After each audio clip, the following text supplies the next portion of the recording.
Assalamualaikum warahmatullahi wabarakatuh. Perkenalkan, nama saya Wahyu Budi Prasetyo. Saya dari Universitas Terbuka Yogyakarta dengan nomor NIM 87772761. Saya dari prodi PGSD. Baik, pada kesempatan kali ini saya akan mempresentasikan yaitu mata kuliah filsafat ilmu.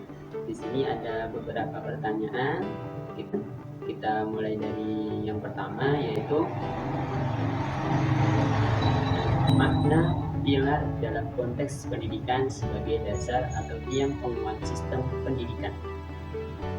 Yang izin menjawab, jadi sesuai di KBBI tahun 2018 itu dikatakan bahwasanya pilar secara literal itu mengacu pada makna tiang penguat dasar yang pokok.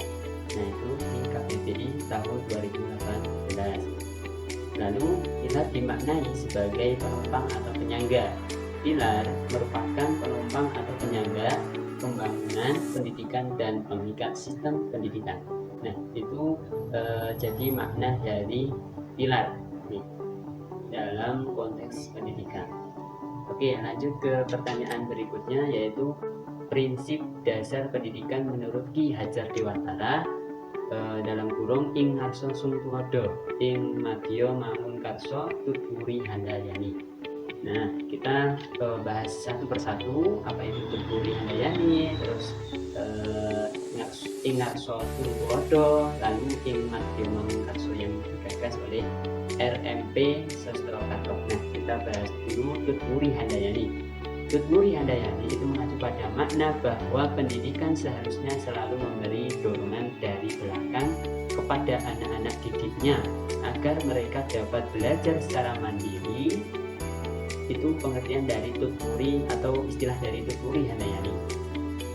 Lalu ing ngarsa sungtulodo itu apa? Nah, jadi di sini dijelaskan bahwasanya ing ngarsa sungtulodo itu mengacu pada makna bahwa seorang pendidik seharusnya dapat menjadi model di hadapan anak-anak didiknya agar mereka bisa menemukan figur yang layak dan patut dicontohi baik dalam bersikap maupun berperilaku. Nah, itu.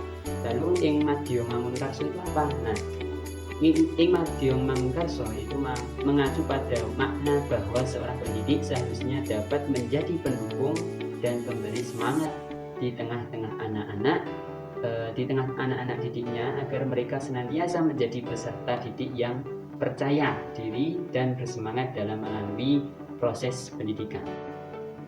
Lanjut ke pertanyaan yang ketiga, yaitu analisis relevansi dan tantangan penerapan prinsip tersebut dalam era digital.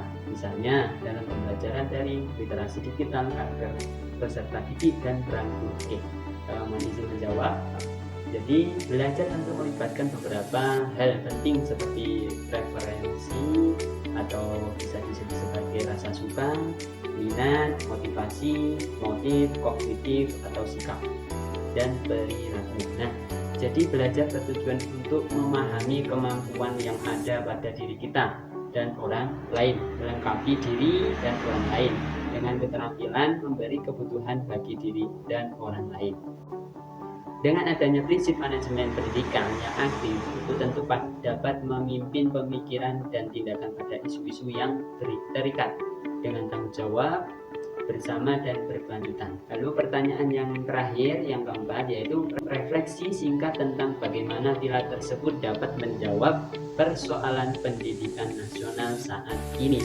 Otonomi pendidikan tentu menjadi pintu bagi seluruh wilayah untuk lebih fokus pada pembangunan dan perkembangan pendidikan daerah masing-masing dengan menyadari bahwa kebijakan yang akan ditetapkan tidak berbenturan dengan kebijakan yang lain, sebab hal itu dilakukan dengan penuh kesadaran yang tinggi dan untuk kepentingan masyarakat, bukan kepentingan pribadi atau kelompok.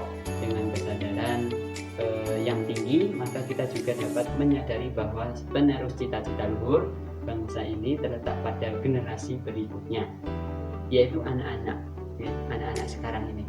Nah, jadi mereka adalah dasar kemanusiaan dan sekaligus menjadi pemimpin bangsa.